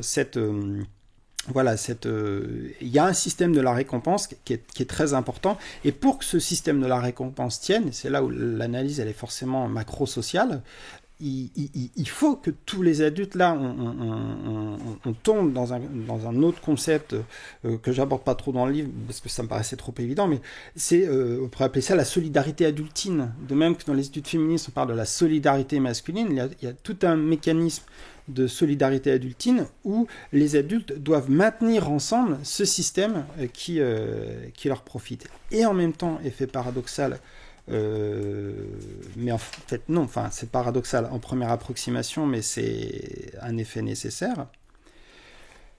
Comme il y a cette mise en avant un peu grandiose, ce mensonge finalement de dire quand tu es adulte, tu es quelqu'un de superbe, de sachant, etc. Le système produit structurellement du complexe de l'imposteur. C'est-à-dire que tout le monde tente d'atteindre ce truc-là, mais tout le monde, au fond, secrètement, se dit, mais ça, c'est pas moi. Enfin, je vais encore prendre un exemple que je connais bien. Moi, ça m'avait choqué personnellement quand j'étais jeune prof de philo. Et comme sans doute j'étais légitimé par les concours, j'ai osé dire à l'inspecteur, on est d'accord que ça, c'est du foutage de gueule. À l'oral de philo, on doit évaluer les élèves sur un texte qu'ils ont travaillé pendant l'année avec leurs enseignants. Et contrairement à l'épreuve de français, le professeur de philosophie qui a signé un papier comme quoi on a travaillé ce livre-là dans l'année pour prouver que l'élève il n'est pas mytho quand il arrive avec le livre en disant c'est là-dessus qu'il faut m'interroger, le professeur de philo n'a pas à spécifier les passages travaillés. En français, on dit on a travaillé cet extrait-là. En fait, il y a la liste des extraits. Nous, les profs de philo, avec un programme qui comporte 80 auteurs sans préciser les œuvres, on est capable. Un élève, il débarque, il dit moi, j'ai travaillé le Phèdre ou le discours de Tite-Live de Machiavel. Allez-y, interrogez-moi, c'est le OK. Toi, t'es là, t'es jeune prof, t'as jamais lu ce bouquin de ta vie, mais t'es censé être ouais, pas de problème. En plus, quand on sait qu'il doit faire une explication de texte et que c'est assez compliqué de trouver un passage de 20 lignes qui se prête bien à l'exercice très particulier de l'explication de texte, ça, pour moi, c'est un exemple chimiquement pur en didactique de la philosophie, de la vie, du sachant ou de l'adulte, qui sait, il est un imposteur. En tout cas, si c'est ça le prof de philo, c'est celui qui a lu tous les auteurs au programme et qui peut interroger n'importe quel élève du tac au tac sur n'importe quel livre du programme. C'est faux, c'est archi faux.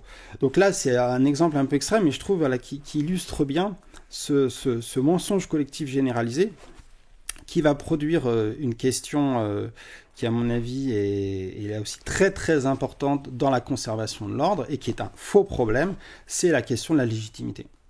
Ça, c'est aussi, ça, c'est un truc que j'avais en tête parce que je suis spinoziste.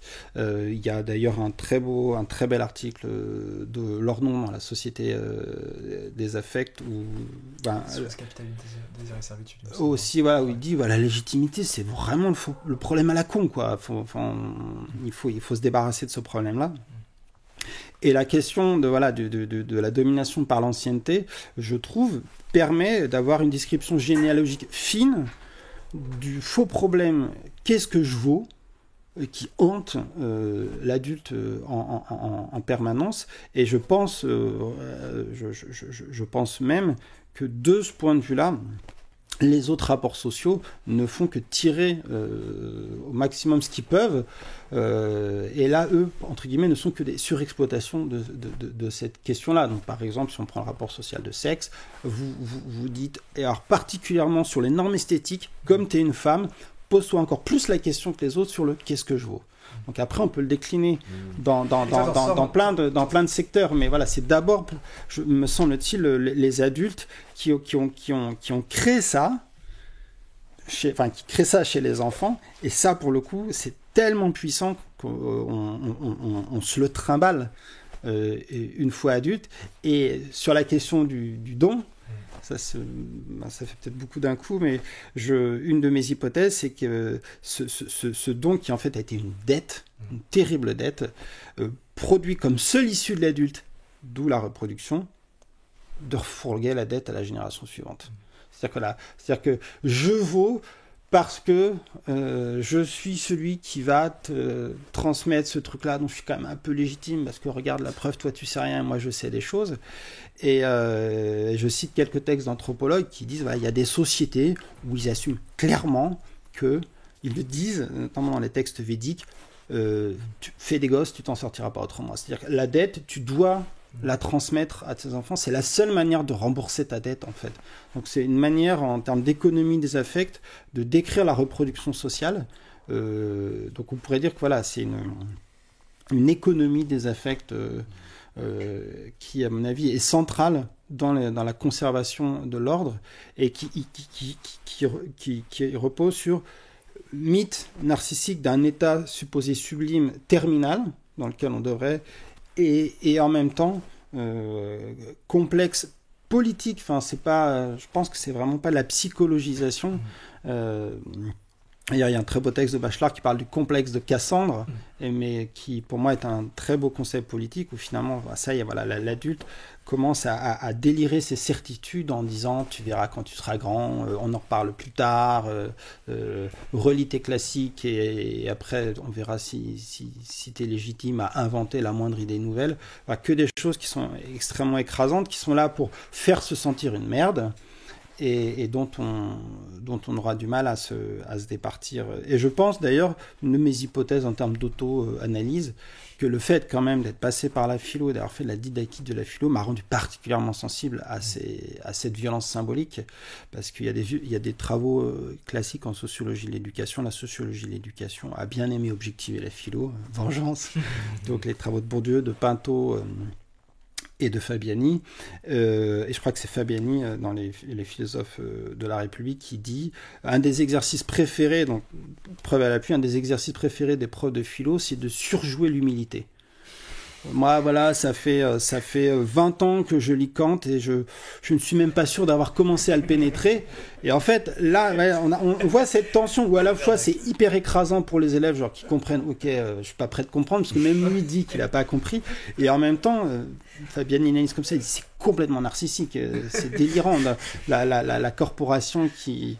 Et donc cette tension-là, moi je la travaille, je la vois à l'œuvre dans la didactique de la philo depuis que je suis enseignant-chercheur, et je pense que ça m'a rendu sensible aussi. Et puis voilà, travaillant en philosophie de l'éducation, quand on parle d'intersectionnalité, au bout d'un moment, j'en pouvais plus de la parenthèse classe, race, sexe. Je me disais, il en manque une grosse, l'âge. Et voilà. Mais justement, moi, c'était un peu... Je sais pas si c'est la dernière question, si tu en as d'autres après, mais en gros, le propos du livre, c'est de dire il y a ce rapport de domination qui apparaît comme absolument naturel, comme on l'a dit de plein de manières, et pour autant, quand on le regarde en fait de face, et qu'on regarde ces mécanismes, on perçoit qu'il est absolument déterminant dans la vie singulière de tout le monde, déterminant d'un point de vue systémique, et qui produit dans le fond les sujets propres à être ensuite exploités par l'économie, etc. Donc vraiment comme une espèce de socle ou enfin une espèce de point central de la domination générale. Néanmoins, on sait que dans les grands débats autour de l'intersectionnalité, donc dans le fond, tout le monde est un peu d'accord sur le fait que les dominations s'entrecroisent, mais tout le monde n'est pas d'accord sur laquelle est la première, laquelle domine les autres, est-ce qu'il y en a une qui est plus importante. Et ça, je tiens à dire, parce que très souvent, on décrit nous-mêmes un peu, parfois on arrive un peu à voir ça comme des espèces de batailles de chapelle, pas forcément toujours très intéressantes, où à la fin on comprend plus ce que les gens veulent dire. Mais je pense qu'il faut avoir un autre point de vue là-dessus, c'est que ça vient, même si parfois c'est un peu des batailles de chapelle, ça vient aussi d'un souci, à mon avis, tout à fait légitime, qui est de se dire que on veut parvenir à une critique de l'ordre du monde qui soit totale, ou la plus totale possible. C'est-à-dire qu'on n'a pas envie, par exemple, de se dire que dans la société communiste, les femmes feront toujours la vaisselle, ou que, qu'en gros, qu'il est vraiment important de prendre à bras le corps toutes les formes de domination.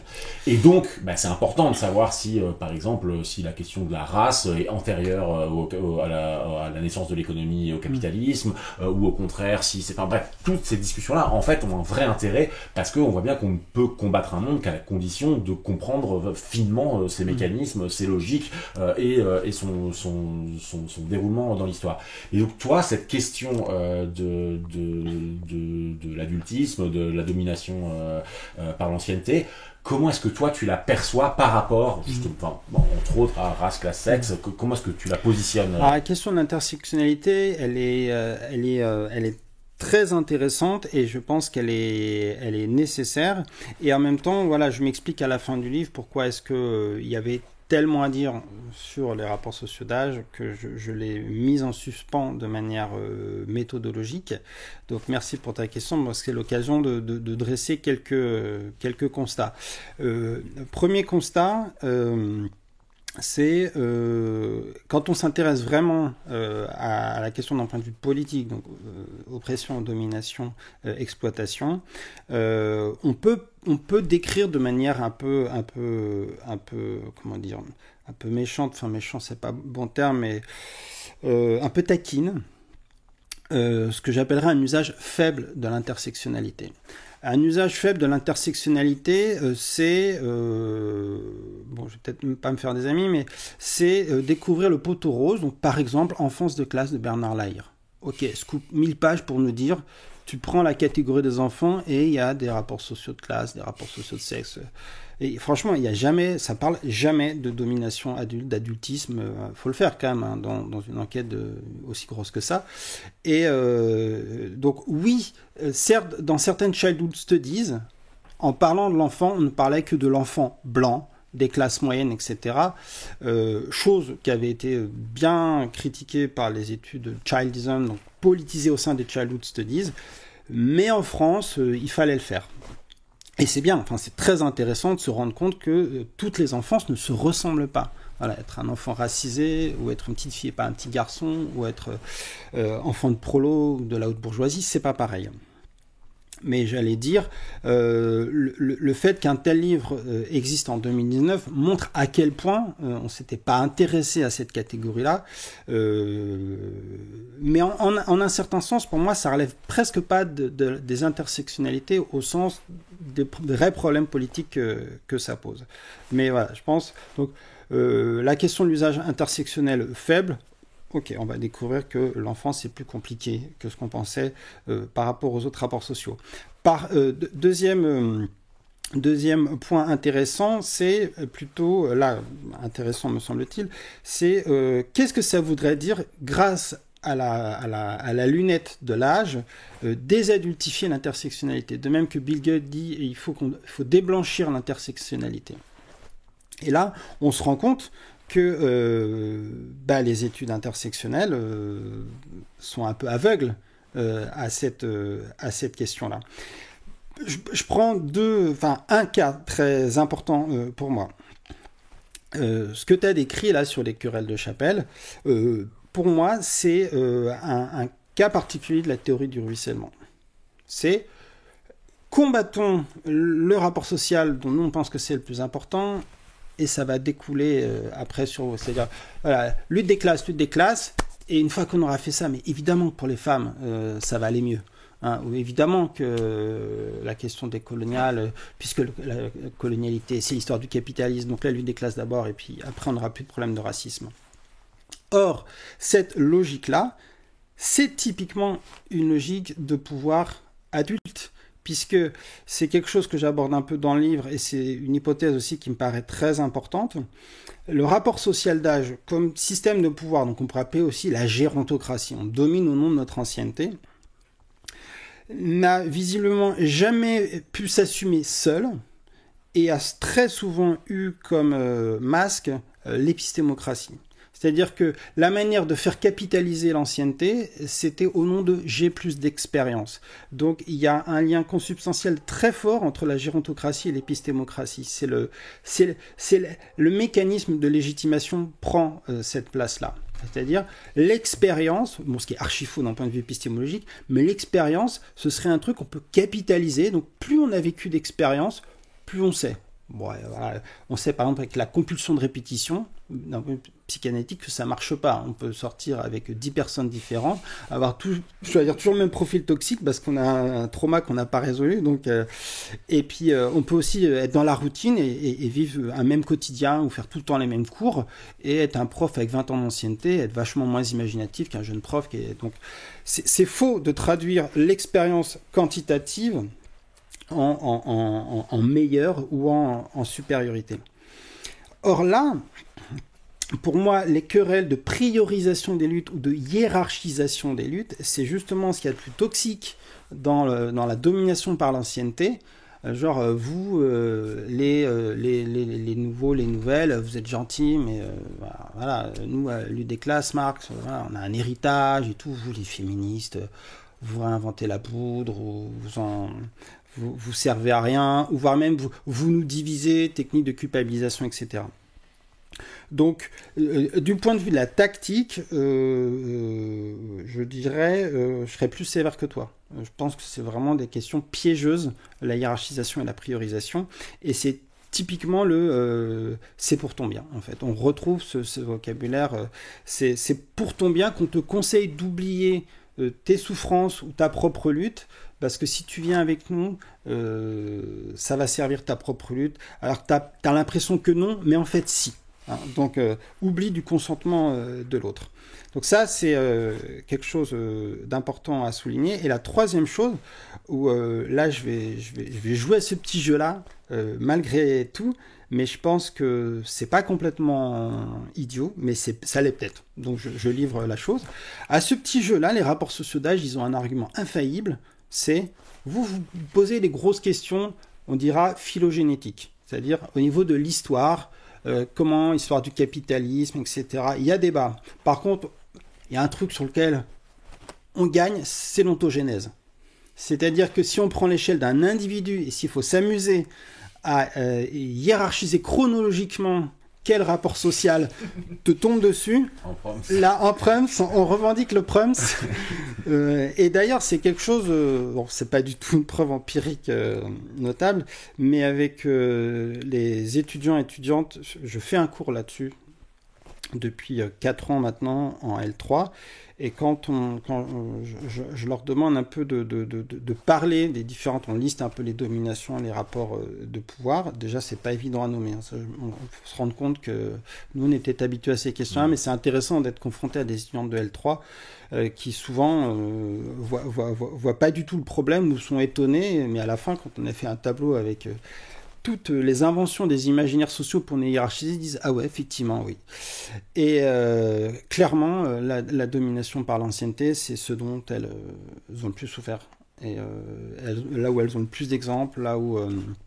et d'une certaine manière, en termes d'apparition des autres dominations, c'est une fois, entre guillemets, qu'elles sont en train de devenir adultes, où ce truc est un peu réglé, que les autres surgissent. Ça ne veut pas dire qu'elles n'étaient pas là avant. Évidemment, c'est dès toutes petites qu'elles ont été sans doute éduquées de manière genrée en tant que petites filles. Mais la domination adulte, au moins subjectivement, prend toute la place. Enfin, c'est-à-dire dans leurs expériences ou les anecdotes qu'elles ont racontées, elles en ont 1000 sur celle-là, sortant tout juste de la minorité. Donc voilà, si on voulait diviser la question sur l'échelle phylogénétique et l'échelle ontogénétique, je pense que... Enfin, moi, j'ai rien à dire sur le débat historique. Je sais pas, peut-être qu'on pourrait convoquer les anthropologues ou les paléoanthropologues sur est-ce qu'on a des preuves de la domination par l'âge depuis je sais pas quel âge. Mais en tout cas, c'est intéressant de réaliser que... c'est là dès le début à l'échelle d'une vie. Et je sais que moi, c'est ce qui m'a intéressé dans la philo de l'éduc, au moment où il a fallu se spécialiser, parce qu'à l'université, il faut se spécialiser. J'avais l'impression d'avoir pu tricher en faisant philo de l'éduc, parce que je me disais, ouais, tout s'apprend. Donc en fait, je pourrais encore faire de l'épistémo, de la politique, de l'esthétique. J'ai choisi sans choisir. Et effectivement, tout a un début dans les premières années de la vie. Et de ce point de vue-là, le rapport social d'âge, c'était d'ailleurs une des hypothèses épistémologiques fortes de Tal dans sa thèse, que les autres rapports sociaux auront beaucoup à gagner dans leur propre logique, dans leur logique propre d'analyse de travaux sur le rapport social d'âge, et ce serait bien qu'ils soient plus nombreux, parce que sans transvaser directement, mais en tout cas, il y aura sans doute des outils qui sont construits dans ce champ-là, qui pourront réinjecter de nouvelles hypothèses ou de nouvelles perspectives dans les autres travaux. Et le mieux étant peut-être de prendre tout ça ensemble dans des études intersectionnelles. Ouais. Pour ouvrir un petit peu, pour finir et pour ouvrir un petit peu, quand on discutait tout à l'heure du fait de ne pas devenir adulte, donc que l'émancipation pour l'enfant ne serait pas devenir adulte comme tu le décris toi. Dans ce que tu disais, il me semble que tu as essayé d'articuler deux choses. À la fois le fait que tu refusais de proposer une vue sous forme de télos, de but à atteindre, puisque c'est ce que tu essayes de critiquer, et que donc tu voulais pas refaire ce geste de retracer un chemin déjà prêt pour que les gens puissent suivre, etc. Puisque ça serait voilà, pour le coup, enfermer tout le possible qu'il y a dans l'enfant, infini, comme tu le dis. Mais en même temps, donc dans le livre, tu fais une distinction entre human becoming et becoming human. Un humain qui arrive, qui devient humain, c'est bon, il l'est, c'est comme tu disais tout à l'heure, c'est un état, et un humain qui est en train de devenir, un humain en devenir. Et donc tu appelles à ça. Donc ça, il me semble quelque chose d'important à clarifier, et la raison pour laquelle tu ne nous donnes pas tellement de traces ou de suggestions d'un autre chose que ces catégories adultes-enfants, c'est que j'ai l'impression que tu essaies d'éviter de toi-même replacer quelque chose, un but un petit peu défini, et qui, pour le coup, enfermerait tous les possibles à imaginer. Et c'est quelque chose que tu dis aussi dans le livre, c'est en note de bas de page, à partir de l'imagination, on s'arrête de lutter ou de se rebeller, etc., quand on ne pense pas qu'il est possible d'imaginer autre chose. Donc ça me semble important, je comprends que ce soit important du coup de ne pas figer dans des propositions et de laisser une voie ouverte. Mais en même temps, j'ai l'impression que tu as quand même des propositions, et que dans le livre, qui sont intéressantes, qui sont disséminées par-ci par-là, qui sont intéressantes à prendre, qui sont comme des hypothèses de traces qu'on peut essayer de manière expérimentale à suivre. Je pense à deux choses. Je pense au début, tu finis un chapitre ou un paragraphe en disant ce que l'adulte ne sait pourtant pas faire du tout, quelque chose comme ça, à savoir se taire. Voilà. Ça me semble être quelque chose de très très simple, mais de très très puissant dans un rapport d'ancienneté, d'être plus ancien, juste se taire, laisser une place, laisser de la place. Dans la fin du livre, tu évoques aussi ce que tu appelles l'introjection. Donc là, on peut renvoyer les gens qui nous écoutent, qui nous regardent à l'autre entretien et à ton livre Pouvoir et puissance sur le refus de parvenir, où tu développes un peu plus ces choses-là. Là, ça sera peut-être un peu difficile de prendre tout le temps de développer ça, mais j'ai la sensation que tu essaies de développer aussi quelque chose de ce côté-là, l'introjection étant se faire faire. Donc là, j'ai l'impression que là, tu développes des propositions qui, à mon sens, sont tout de même un petit peu, pour moi, à la lecture, qui ont été étonnantes, et du coup, à mon sens, qui sont intéressantes, puisque peut-être ce sont vraiment des propositions. On se dit, moi, ça va pas de soi pour moi, donc ça me semble intéressant peut-être de développer aussi un peu. Ben, effectivement, il y a un principe, je sais pas comment dire, presque méthodologique que je développais un peu dans Pouvoir et Puissance, et qui peut paraître décondensant parce qu'on dit, voilà, là, ils ont parlé de tout ça, ça a l'air compliqué, mais il me semble que les vraies idées, les bonnes idées en philo, elles sont finalement assez simples. Mais par contre, dire qu'elles sont simples de fait, une fois qu'on les a comprises, ça ne veut pas dire qu'elles sont faciles à vivre, à construire, à expérimenter, parce que justement toute notre éducation nous a rendu facile la conformation et très compliqué d'être capable de refuser d'obéir aux ordres. Et c'est vrai que une des plus belles illustrations de Pouvoir et Puissance, je me souviens, dans mon esprit, c'était à la fin de votre interview de Jean-Christophe Godard. Ben, c'était trop mignon, il y avait les intervieweurs qui étaient, mais que faire? Que faire? Et puis je voyais Jean-Christophe qui avait le smile jusque-là. Il dit, bah, je vais vous dire un truc, mon pote, il dit, qui ferme leur gueule. Voilà, qui ferme leur gueule. Voilà. Donc le se taire, c'est intéressant aussi de voir qu'on a le même enfin, là aussi, il y a une analogie entre la colonialité et la question de l'âge. Hein. C'est dur pour l'adulte, effectivement, de se taire. Et en fait, le se taire, il est une autre manière de décrire le mouvement. C'est-à-dire que finalement, quand l'adulte se parle, en fait, il se fait parler, et il se rassure, et finalement, il entretient le surplace. C'est-à-dire qu'il reconstruit en permanence le monde dont il a besoin. Et la vraie difficulté, et qui est énorme, c'est comment est-ce qu'on arrive à se mettre en mouvement. Et c'est pour ça que ça va être du teasing parce que je ne vais pas développer, mais c'est pour ça que je suis aussi allé chercher un concept que je trouvais génial chez Catherine Malabou dans Il n'y a pas eu de révolution, où elle essaye de comprendre le sens proprement politique de la description de Proudhon, la propriété, c'est le vol, en disant en fait c'est d'abord un vol mémoriel, et je pense que la domination par l'ancienneté fonctionne de la même manière, c'est-à-dire ce vol mémoriel qui consiste à croire que c'est bon, on y est, on est arrivé, tout va bien, tu sais, tout va bien, tu vis en république, la France est une démocratie. Donc voilà, c'est pas besoin de faire la révolution, pas besoin de se poser des questions. C'est vraiment cette image, mais je pense que ça aussi c'est dit dans pas mal de textes anarchistes, il y en a pas mal qui disent, je pense que c'est vrai, il y a un truc avec la sensibilité qui peut pas trop se démontrer, et c'est quelque chose qu'on voit bien dans la philo. Moi j'adore Leibniz par exemple, et Leibniz, un concept très important qui chez lui, c'est uneasiness, l'inquiétude. Il dit voilà, il faut, s'il n'y a pas d'inquiétude, c'est la mort, quoi.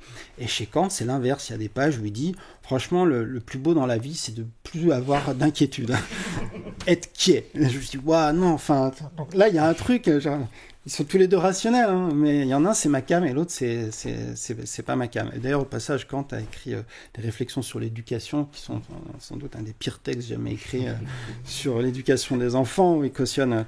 Mais voilà, c'est cette question de comment réussir à sortir de cette illusion politiquement extrêmement délétère, dangereuse et productrice de beaucoup de souffrance, que il y a un moment donné, ce serait terminé, c'est-à-dire la mort du devenir. Et justement, voilà, se taire, c'est peut-être pouvoir commencer à écouter, et donc à partir du moment où il y aura des nouvelles perceptions, des nouvelles affections, il y aura sans doute des nouvelles conceptions. Donc voilà, le mouvement va reprendre. On pourrait dire ok, tout ça pour ça, mais de toute façon tous les ordres symboliques de pouvoir, par définition, ce sont des ordres, donc c'est vraiment les deux sens, il faut les tenir ensemble. C'est-à-dire que c'est un système d'ordre, de mots d'ordre, au service d'un ordonnancement du monde. Et c'est un ordonnancement du monde faut pas qu'il bouge. Donc si on commence à se remettre en mouvement, ça fera flipper les pouvoirs forcément, quoi.